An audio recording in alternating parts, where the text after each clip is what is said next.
I'm holding court, you standing trial. Why ain't I see you round back when I was down? I'm holding court, you standing trial. Why ain't I see you round back when I was down? They ain't believe in me in the beginning, but wanna hang around now they see me winning. I'm holding court, you standing trial. Why ain't I see you round back when I was down?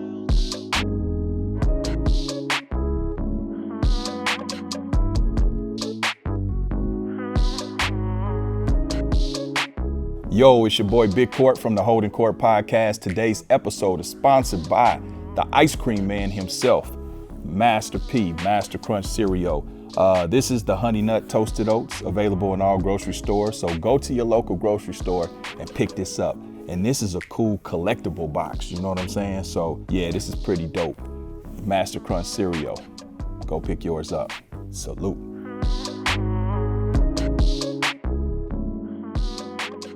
So, I mean, coming from, Connecticut, I mean, what made you move to Hollywood? Like, what was that like when you said, you know what, I'm going to leave here, I'm going to go to LA, I'm going to get into this acting thing, and did you initially get into it, thinking that you were going to be this action star, or did you just get into it like, okay, I'm going to be an actor, just, I'm going to do regular, character roles or whatnot? I plotted it out in a way, because there's part of me that says, this don't make no sense. I'm like, how can I control art? Like, how can I do that, right? Well, let me back up for a second.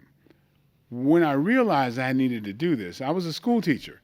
I was a school teacher before I was an actor, and I used to go out for roles in New York and TV shows, commercials and stuff because it was in me. To cast back, dude, 3rd and 4th grade, I was giving puppet shows to my class. Puppet shows that I created the puppet, the storylines, everything else.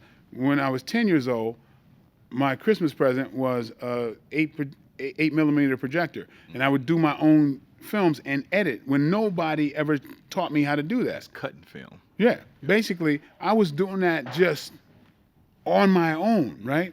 So I've been doing these things. That's what I did naturally, without anybody telling me what to do. And so you step back and you go, oh my goodness, if I had that parental understanding and knowledge, just like you were talking about with somebody nurturing your basketball, right? Somebody can go, no, you should be concentrating on this. Right. Instead of me going through this and thinking, oh, should I be going into law? Should I be doing it? And then coming around, even though I'm, I got political science classes, but I want to sneak this acting class in as my 8th class. You know what I mean? So I had to hold on to the reality of, dude, this is in you. You need to find out if you could do this. And that's when I came to, I started working on in plays in New York. Okay. And then I said, yeah, I gotta do this. And so since I knew I was going to pursue this acting stuff, I'm going to do it with a business mindset. And I'm going to learn the business part of it. Because I know good and damn well, realistically, when people go, yeah, you're natural. Yeah, you look like you should be an actor. I'm like, is that? Because think about it. For blacks and whites, it's completely different. There is an alpha white male in almost every TV show, commercial, ever. Action, movie. There's alpha white males every place. But it's not so for black people. We are relegated to more character things. So if I was half the size I was fat, whatever, very characterish, I'd stand to have a lot more work because the guys who are like me, all you can hope for is, being Queen Latifah or somebody else's date that day, right? On living single or whatever. That's all the more attractive or alpha males. That's all we could do. Right. That's all that was written for us. Or the prison roles. Yeah, but the thing was, to be more of a leading man looking, right? That wasn't a positive. You still look at it. There's only a handful even now.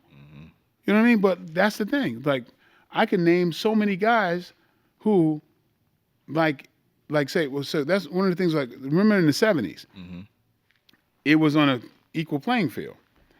Every black leading man, they were attractive, smart, could fight. Oh, the Fred Williamsons, Jim Browns, Calvin Lockhart, Billy D. Williams, Clarence Williams, everybody, not just one, not just City Porter. It was Harry Belafonte. Everybody was on that same criteria. You had to have it all. You had to be the guy that other guys wanted to be, and the one that women wanted to be with. Everybody was that. But after the '70s, we grew up with Denzel Washington, and he was the only one. Where was the Jim Brown and where was the other counterparts? How Where did you say it like where that? were the Calvin Lockharts? Where were the?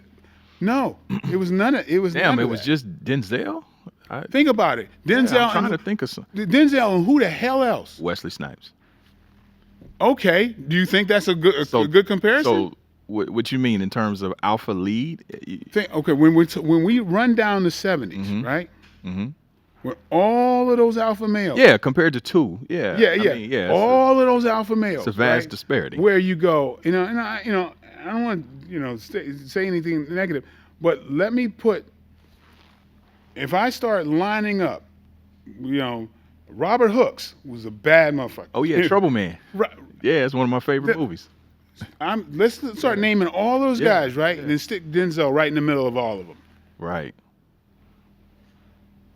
Think about it for a second.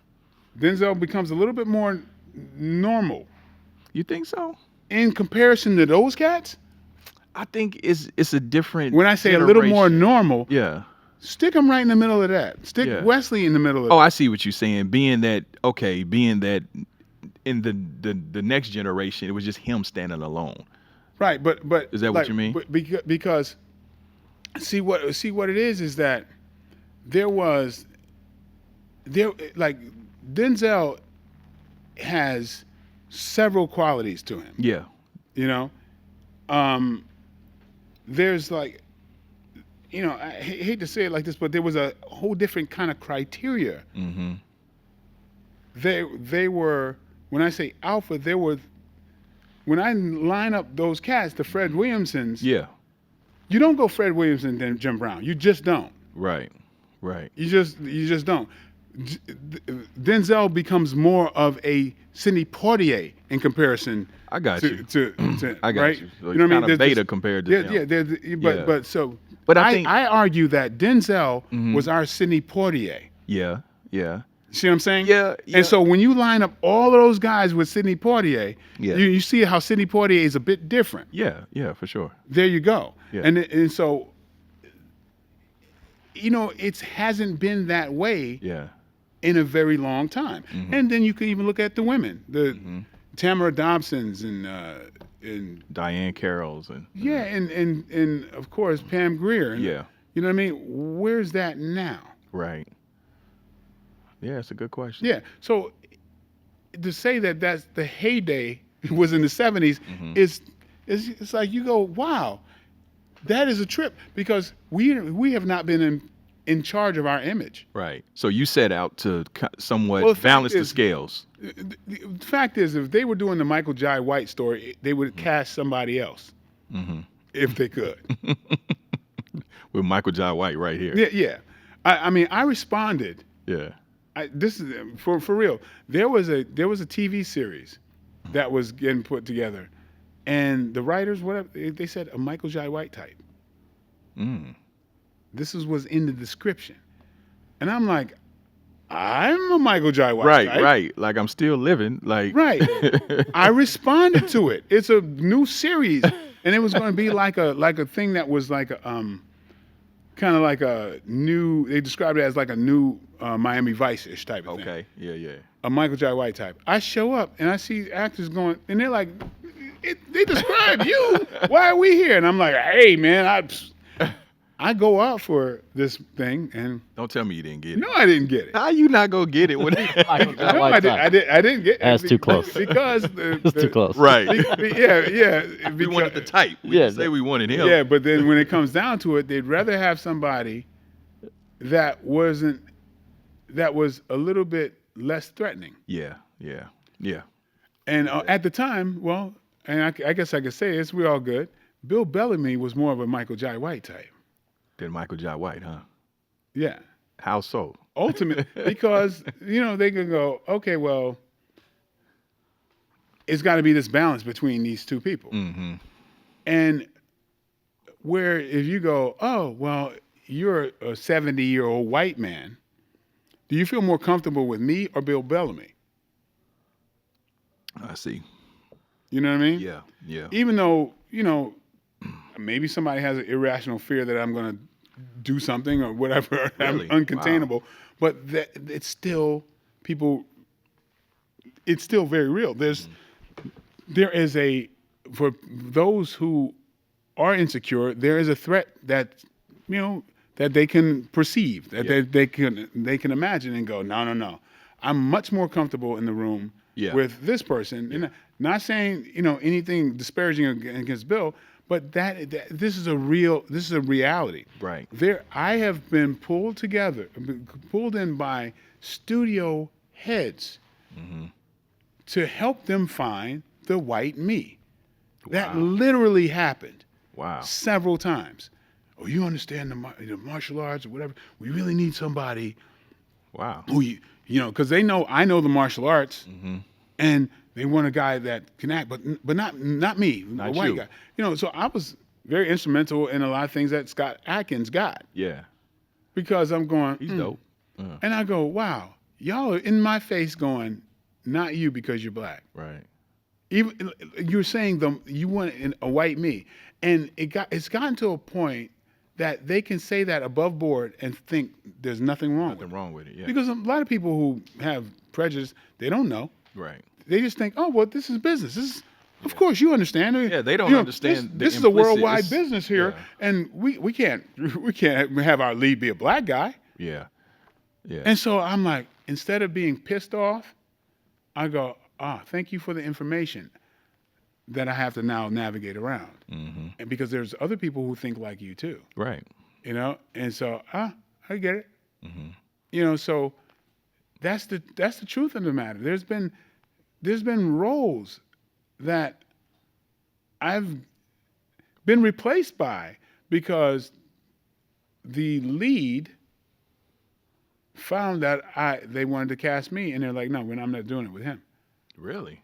Mm-hmm. Why? Intimidated or personal or? Well, this very well-known actor's people said, we have to watch out for his female audience and all this other bullshit. Where They felt like you were going to infringe upon that? Because there was I was shirtless in a scene that this person would be in, and I was like, oh my God. And damn, it's that deep.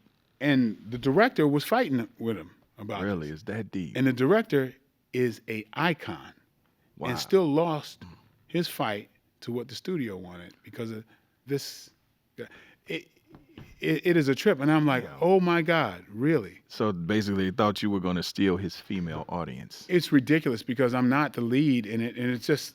I mean, if they so concerned, why don't they just they could have used you? I mean, see, you feel like you got that much. I've said that before to laughter that came back at me. Wow. No, really. Can you find a white you? I'm like, wow. Did you start thinking about a temple kick right then? No, Eyebrow punch. No. I'm thankful for learning. Why am I going to be mad at ignorant people? Yeah. For being ignorant. They provided me information. Yeah, that's an intelligent way to approach it. Well, it's the only way to approach it to me because it don't solve nothing by me just getting mad at them. Mm-hmm. You think, me getting mad taught them something? Will teach them something? Right. It just teach me not to invite me in the room next time. Mm-hmm. You know what I mean? I go home and go, will you believe this? And I got so many times where that's happened. Where you see because a lot of people go, why?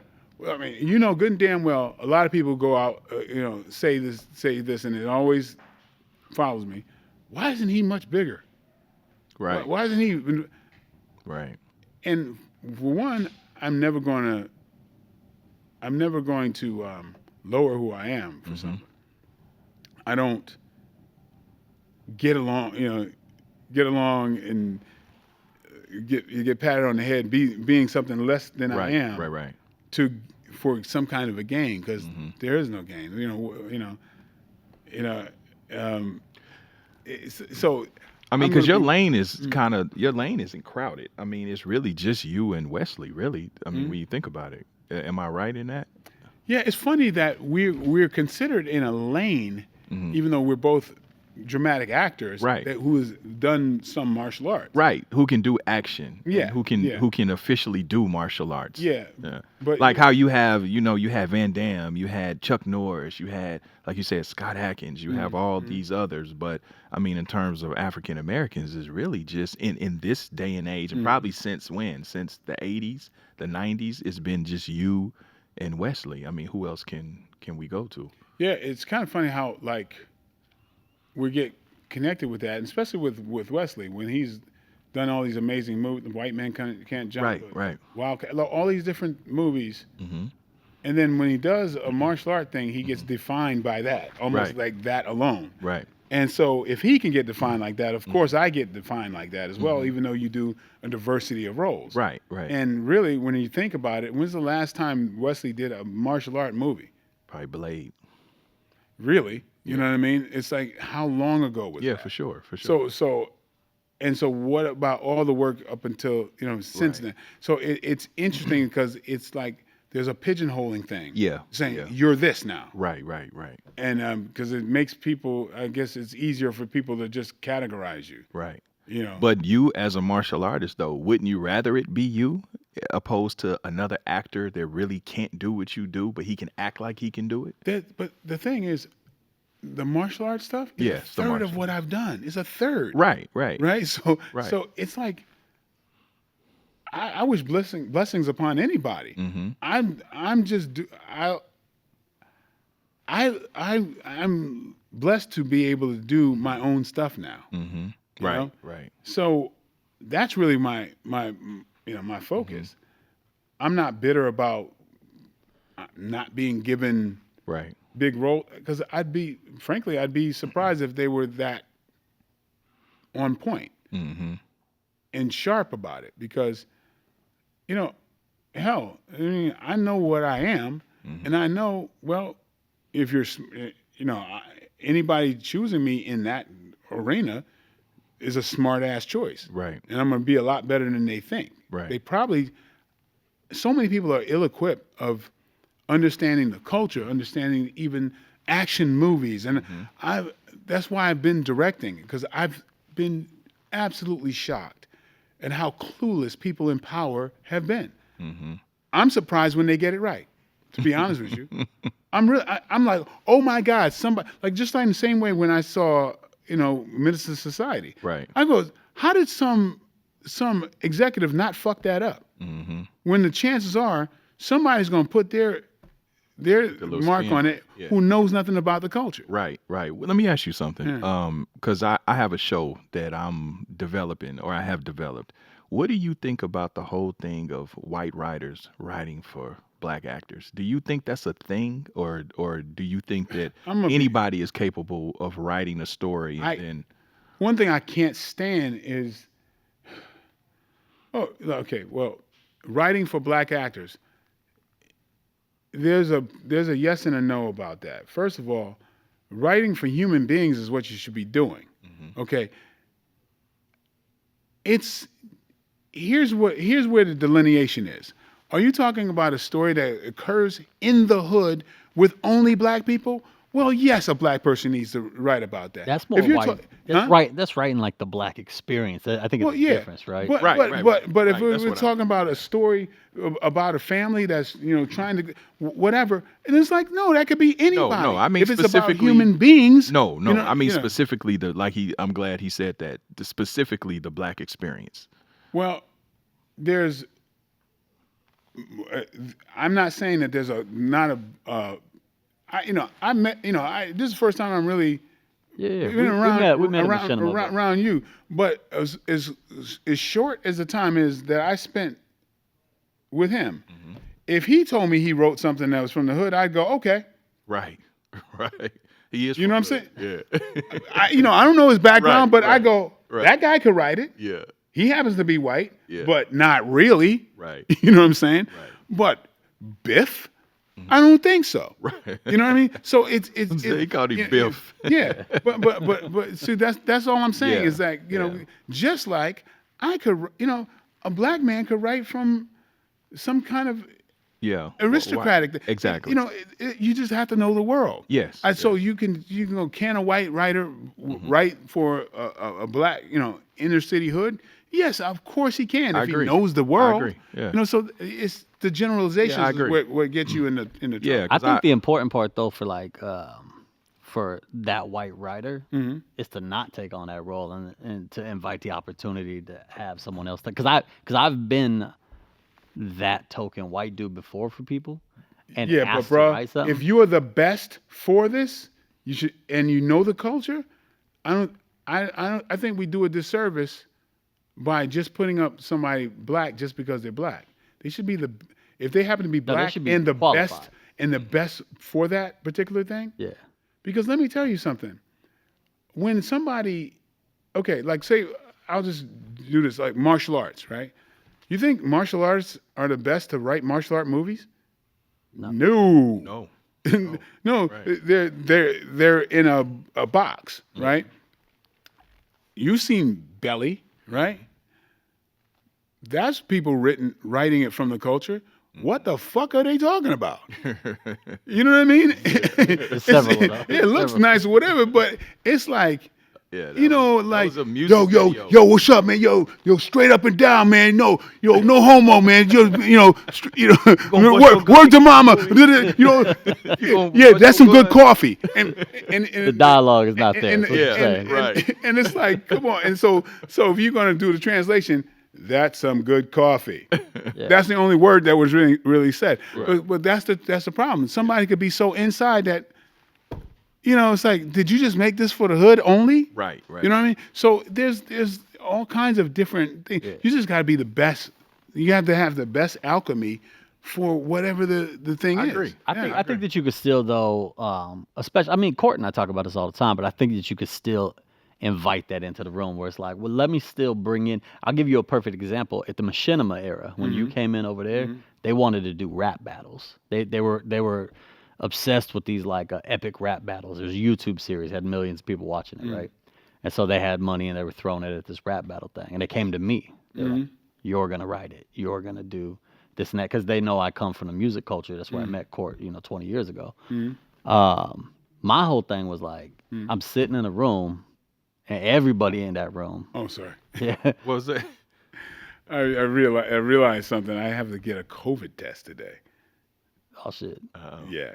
But anyway. But anyway, I work on something in 2 days. Okay. So I'm sitting in that room, and everybody in that room is a white dude. So what I said is like, well, I know how to put the video together, but I reached out to Kansas City to my guy Chris Calico and was like, let me bring him in, because this is what he does well, and have him do that. So that it's not a bunch of us writing rap battles. Like, I could bring him in to do it and help you construct it. I think that's my best attribute, like how I can contribute to bringing something together. Yeah. It's like, let me go find the best people that will fit this project and bring it together and make it whole. Yeah. Although when he was talking about the movies and doing the Belly impersonation, I did want to bring up DMX, because didn't you do was it Exit Wounds?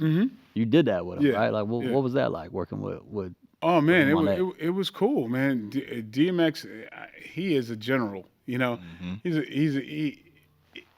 He's such a solid individual, and I can say I always thought he was one of the best performers out there. Kind of had a little death wish a little bit. I kind of felt like I got in the car with him one time, and that was the only time I'll ever get in the car. I considered jumping out at the red light. Wow. The dude drove so crazy.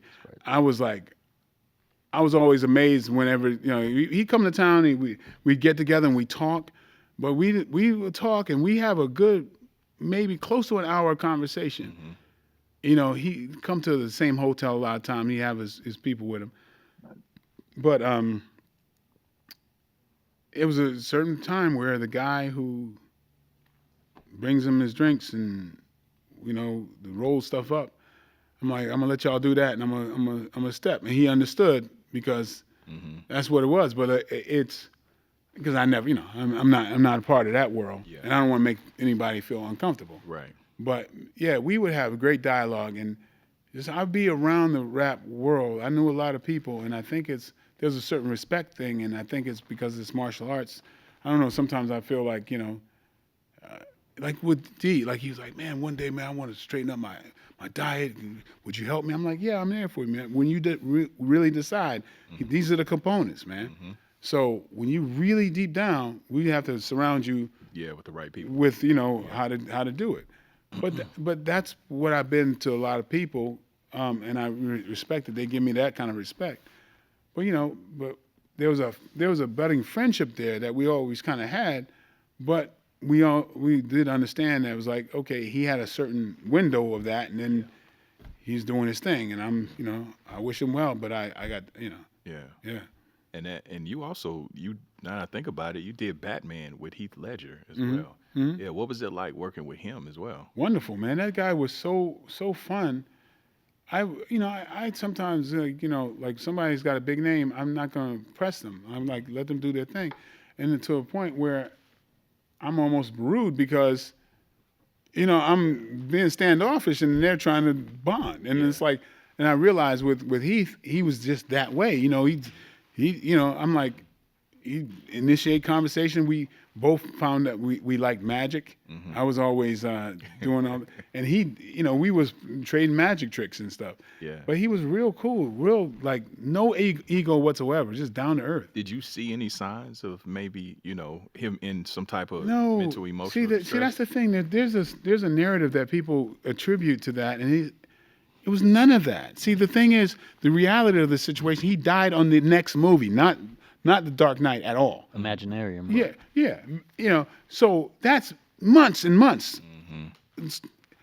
So erase that. Just because the Dark Knight was dark, people have it in their head that has something to do with his death. Really? Has nothing to do. Wow. Zero to do. I never heard that. People actually said that? They were trying to create that narrative, like him doing that. Because of the Joker role, I think they felt like. Yeah. Really? He come in and out of character just as much as. Oh wow. Like you don't do magic tricks. Yeah. Playing the joke, like, you know, we're goofing around. He's not staying in character. Right. You know, he was just, that was a fun set. I mean, he was playing with the character and doing different stuff, but that's only when you yell action. But like that had nothing to do with how he passed away. Wow. Nothing. Yeah. You know, but for a long time, people try to make that connection, and it's not that at all. Yeah, I can see that. You know, do you remember when I think I text you? I did an interview and they asked me about, I don't want to say his name because I don't want to give him no shine. But have you run across him yet? The UFC fighter that was the clown. Yeah, that guy. Early on, when I heard about him challenging me or whatever, I think I responded first, and then I pulled up something. I said, who is this guy? And then I saw, oh my goodness, journeyman fighter. It reminded me of such a possible, I don't want to say tragic kind of circumstances, that there's a lot of fighters like this, man, and people love them for them fighting their hearts out, and that's what they got, and they could be fighting for their families and everything. There's a part of me that so knows so many people who are close to me that's like this way, that I said, look, let me just let this alone. Yeah. Right? Because I sympathize with that. People want to cherish you when you're fighting for them like you a pit bull. But then when you're struggling, right, they want to clown you. Yeah. And I go, I'm not going to clown this guy. You felt like that what he said was out of desperation. Yeah, but there is something. He made an apology He did apologize to you. No, he apologized for saying that word. Okay. But the fact of the matter is, if I see this dude, Yeah. oh, we're gonna speak about that shit. Yeah. You know, because the thing is, I don't consider myself better than anybody. Mm-hmm. But you ain't gonna fucking talk to me like that. Right. You know what I mean? Mm-hmm. So his apology or whatever, if you want to, you know, that ain't that hard to get you know, to the ring or whatever. Yeah. And just man to man, there's something that he needs to say to me face to face. Right. I don't give a fuck about Hollywood or some shit like that. Yeah. You say that, hey, you say that, you know, and I respect the fact that, oh, no, I believe you, right? So you can stand behind your words. Mm-hmm. And if it's a skill thing, you can find that out too. Mm-hmm. But I didn't hear much from him because, well, one of the things where, you know, I was showing techniques and whatever, and my assistant is a guy who beat the shit out of him in UFC. So he's going, wait a minute, the guy that he's training is beat the shit out of me. Maybe I don't know if he put the two things together, but he thought he was sticking up for Kimbo, like I was saying something bad about Kimbo, who was a friend of mine. Right. And if I really said what Kimbo said, everybody would really be mad at me because Kimbo honestly says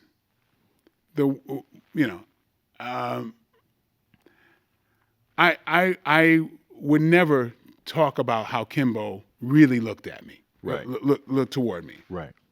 I always wanted Kimbo to be comfortable, and I wanted to work on this stuff, and he felt intimidated, to be honest with you. Right.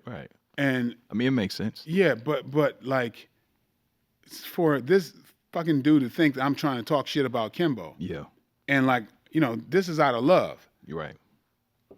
Even though I should be able to just squash that, if he sees me, we can talk about it. Yeah. You know what I mean? What does that talk look like, big brother? Is that him? It depends on sorry, what is that him? It depends on what he wanted.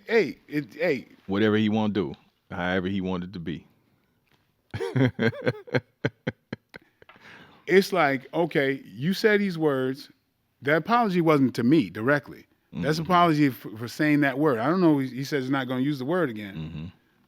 And he tried to rationalize it that he's part black or whatever. Oh God, doesn't matter. He really said that. Yeah, but see, but you know, it's like, come on now. There's part of me that goes, you can't draw blood from a stone. Right. What am I going to expect out of this guy? Yeah. Maybe there's a part of me that's not that mature. Yeah. But you know, I'll be damned if he lived in California, shit would have happened already. You'd have pulled up on him, huh? Yeah, you know, I've and I hope I can get to a place where I don't do that anymore. Yeah. I've done that about 3 or 4 times in the past where people have talked stuff.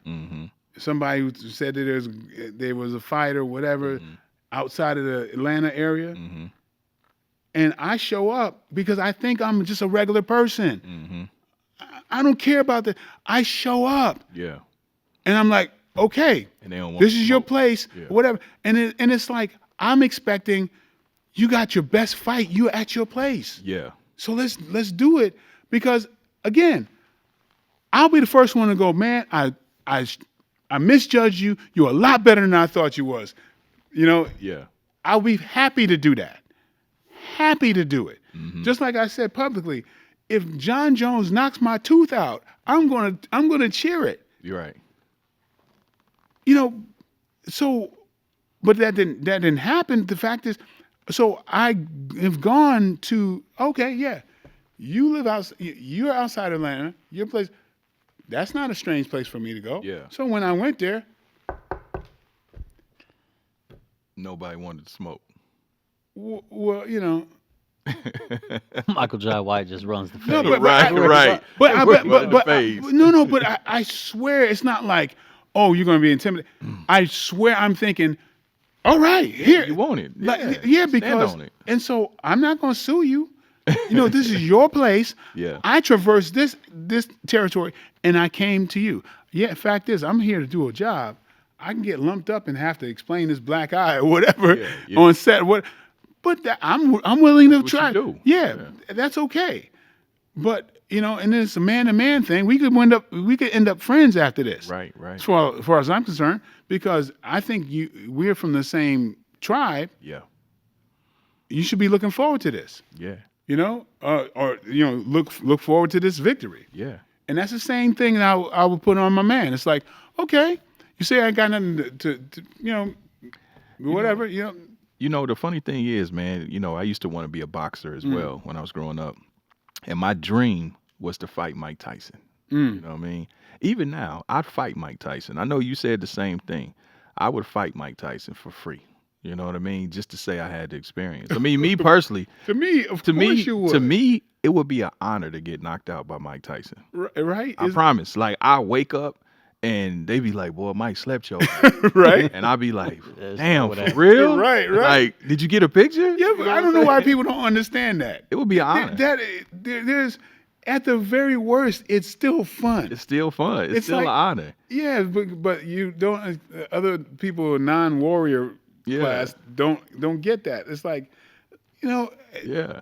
I wouldn't be mad. I'd be around Tyson. I'd be testing him and everything. Just, man, just swing on. Just hit me one time. And so me saying that, hey, if he ever needed heavyweights to spar with, that's why I said, like, hey, man, I would love to do that. Yeah. And plus, I studied him more than any human being ever. Yeah, you did a good job playing Tyson. I had to play him, but part of that style, that peekaboo style, is part of my training. Mm-hmm. And so, how the person who made me focus on it that way, to be able to spar that same person, where I go, I see my counter to this. Yeah. And if I'm wrong, I'm wrong. They'll be like, yo, I thought I could get away with that. And I couldn't. And he knocked me the fuck out. Yeah. I would be laughing my ass off about that. You put it out there. Did you get any response from his camp? No. Oh, okay. No. Because I like to see it. The fans want to see it too. I'm not doing it for the fans. No, I know. Yeah, but I'm saying but people would like to see that. Though. I know people would like to see that. Of course they would. Yeah. There's me. I feel like I'm not going to waste his time. Yeah. I really feel like there will be things that he's not used to. You just boxing. Yeah, of course, just boxing. That's what I was saying. No, I wouldn't. Right. Like I'd be a piece of shit to kick Mike Tyson. Right. Because Mike could try it though. Because Mike crazy. He'll try to come into your world, knowing he probably wouldn't win, but he still. You don't think so? No, why would he? No, he wouldn't do that. You don't think so? I mean, Mike kind of crazy. I wouldn't say that. Yeah. No, I don't mean crazy in a disparaging way, but Mike he's a thrill seeker. He might just. I don't think so. I mean, if that's his discipline is boxing. Right. I'd be in his discipline. I would never. Yeah. Ever do something? No, I wouldn't. You wouldn't invite him over to. I would. Why would I'd be a piece of shit if I kicked Mike Tyson? Yeah. Or choked him, or anything, or took him down. Yeah. That's. I would never. But then playing devil's advocate, would he be a piece of shit? I mean, boxing you and actually boxing you like he would Holyfield? He's not coming to me. I'm coming to him. Yeah, but still, I'm house. saying, but in that moment though, if he say, well, I know, Mike is more of a, martial artist, and he just really just give it to you like he gave it to Holyfield and all them. I don't understand what sense. You don't understand what I'm saying? He doesn't do martial arts. No, I know. Right, you do martial arts. Right, but he's a heavyweight champ boxer. Right. So even though you box as well, I mean that's a component of fighting, but you still stepping into his world, you know what I'm saying, of boxing. So would he be a piece of shit if he really brought it to you, boxing-wise? No, that's what he's supposed to do. Okay. So that's what you're supposed to do too as a martial artist, if he stepped into your world. I think it comes down to the agreement. I wouldn't do that. Okay. It's no way. Even if he wanted to say, hey, I'm going to spar you martial arts-wise, I'm not going to do that. Yeah. I'm too much of a fan. Why would I do? How would I feel kicking Mike? Like I'd be a piece of shit to kick Mike Tyson. Right. So is it just because of the respect, the love, the reverence? It's the respect I have of myself. Oh, okay. Myself. I wouldn't kick the shit out of somebody who's not a martial artist. Anybody. Got you. I would feel horrible if I did that. Because Mike is a warrior, so I was just looking at it as warrior against warrior. No, he's a boxer. I'd be humbled to go into his world, For sure. and help him train for a fight. You know, Yeah. I know there's not many heavyweights with my speed, and if that's helpful, so be it. You know, yeah. So that's what it's to offer, not to. Yeah. You know. No, I got you. Yeah. You know, one thing I was looking up about you that I didn't know, and you tell me if this is true, that like you were going back to saying as far as the leading men, when you did Spawn, it's true that you were like the first African American actor to play a comic book. The superhero. Yeah, superhero. Wow. I didn't know that. Yeah. Yeah, I didn't know that. Yeah. So you made history with that. Yeah.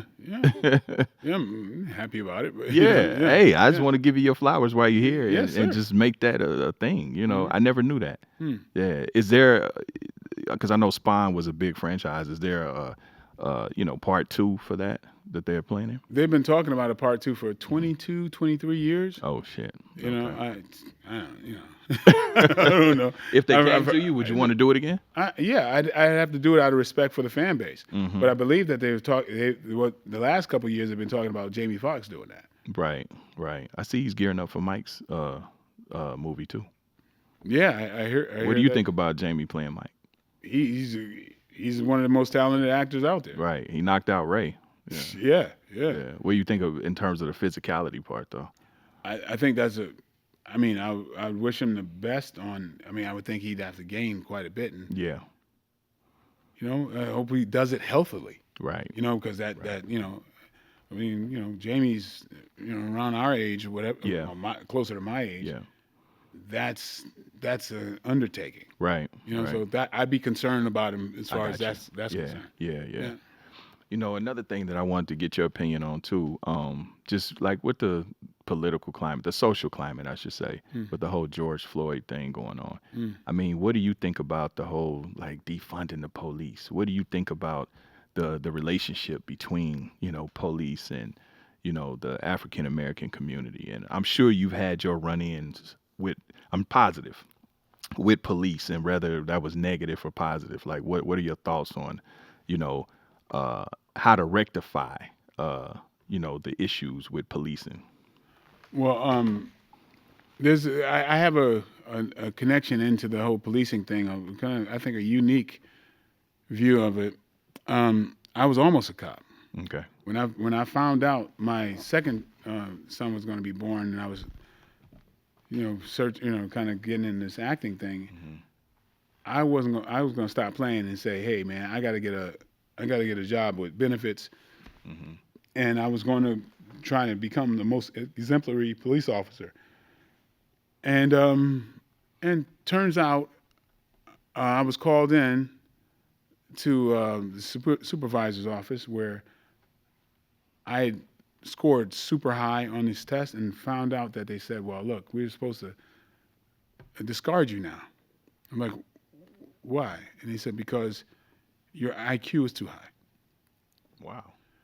And I'm like, what? You scored too high on the test. Despite the fact that I had, it showed that I had these, my instincts of protecting innocent, what I would put myself through to then, my IQ was too high, and that proved to them that I'm more susceptible for corruption. This is what they said. Wow. And says a I lot about knew training. people and the higher ups in the police department, and I'm like, is this for real? And they said, yeah, unfortunately it is. And as years went on with cops, I'd ask them, is this in all of the police departments? Google it. Google it. I've seen that before. It's even now, still.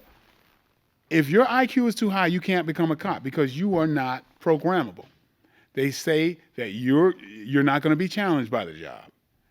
I mean, this is personally like that. So when I see the dumb shit that's happening, Yeah, I'm that speaks volumes. not surprised. Yeah, that speaks volumes. Because who you are as an individual, if you look at things a certain way, and then the peer pressure, the glory shit that goes on, in the police department, and that team mentality. You're taught to think like a team and everything else. Right. So your way of thinking can easily be manipulated. Right. Because they've made sure that you are malleable to it. So, again, this is not some shit that I'm saying I'm just too smart. Well, they said it, not me. Right. So that goes into when you're sitting there going, how could a cop be I know how. Right. I wish they changed the damn criteria. Right. And here's another thing. You just think about this. Okay, let's go logic, total logic. Say you're a white guy who hates black people, and you want to disparage and inflict harm on black people. Those people exist, right? Right? White people there's white men who hate black people. Absolutely. Right? Absolutely. If you hate black people, then you want to hurt them, what job might you go for? Yeah. What job is it that you can inflict harm on black people? What job might that be? CEO, God. Yep. There's a lot. Okay, so all right, so logically, those people exist. Yeah. They have to work. If you like your job, and you get paid for it, and there's other people like you, well, couldn't it stand to say that if you were a prejudiced person, you might want to become a cop? And it's not that hard to, hey, do you hate white people? I mean, do you hate black people on Check. on answer 16? No, I don't dislike black people. Why would you ask me that? Yeah. It's like you think that test is that hard? Right. That you can hide? you're. So I mean, come on. So are we going to pretend that these people don't exist? Right. And there might be some of them that's trickled in that dislike black people and dislike them even more while they're on the force. Are we going to pretend that that's not a possibility? Right.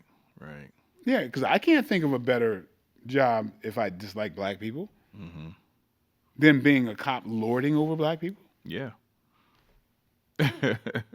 So what do you think?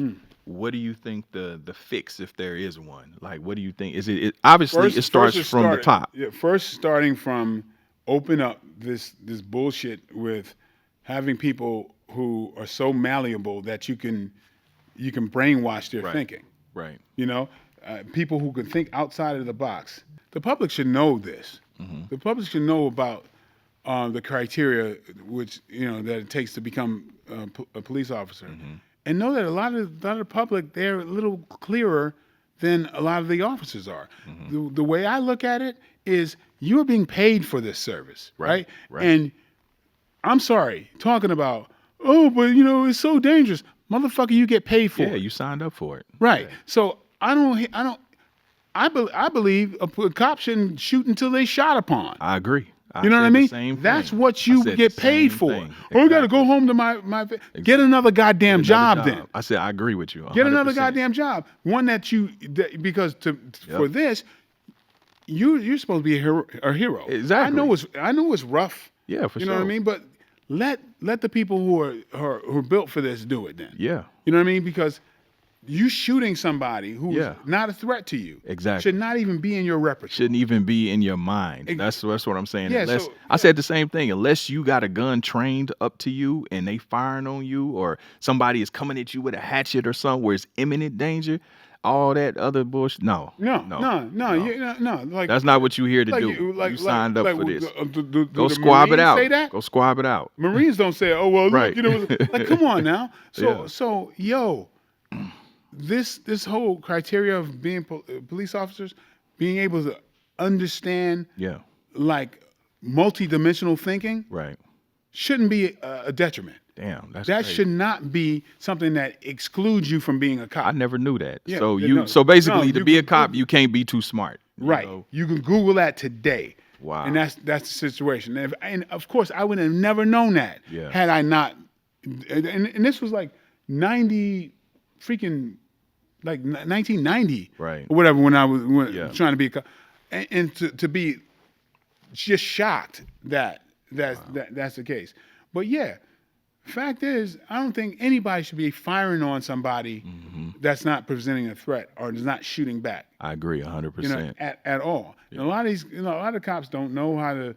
They don't have confidence on apprehending somebody physically, right? Because they don't learn martial arts. Exactly. Because I've probably taught close to 70 different cops. Right. Hell, they don't learn basic people skills.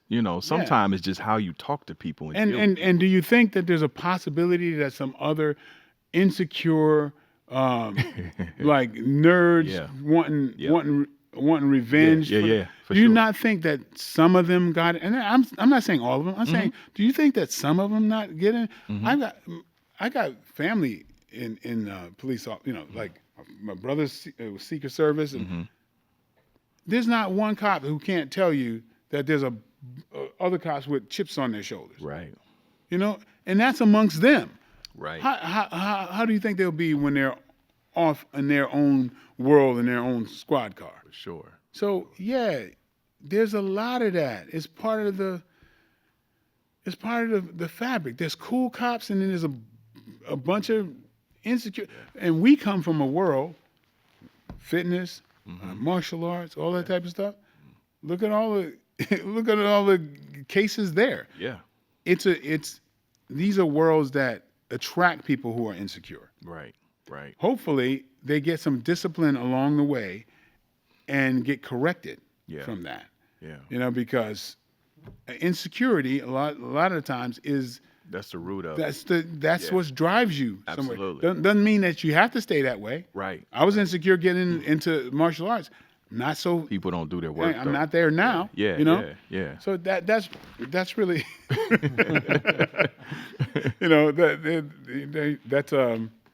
that's really kind of like, to look at what connects it all. Yeah.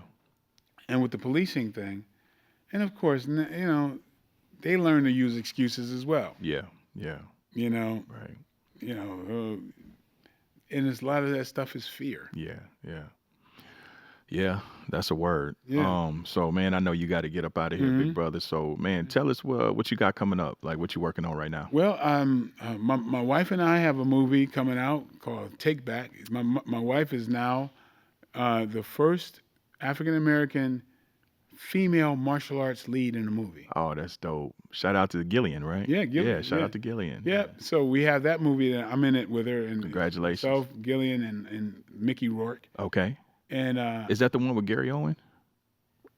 No. Okay. No, the one where my wife and Gary Owen that was in it, that came out. That was Welcome to Sudden Death. Okay.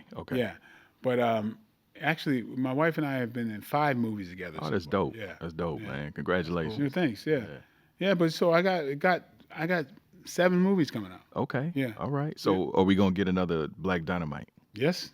We need that. Yeah, that's my shit. Yeah, part of my calls today is dealing with that. Yeah. Okay. Well, I need to let you get to that because we need the Black Dynamite, brother. Yeah. Well, you might be popping up in it. I appreciate that. Okay. Give me a call, man. You know what I'm saying? I can play your little brother or something. Okay. So, all right, man. Well, I just want to give you your flowers while you're here, my brother. Like, I appreciate you. I grew up watching you, and not even understanding that years later you would become a friend, big brother to me. So I appreciate you, representing us, the African Americans, black guys, alphas, you know what I mean, and doing it how you do it, you know what I'm saying? And being as intelligent as you are and being able to balance that in this crazy Hollywood world, you know what I mean?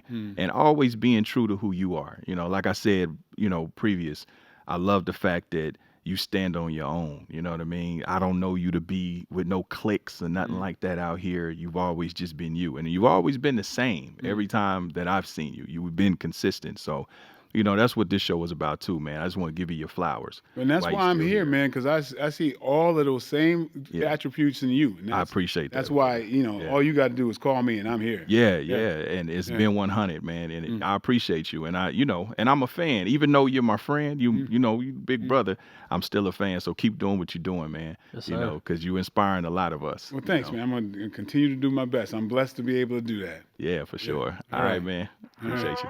All right.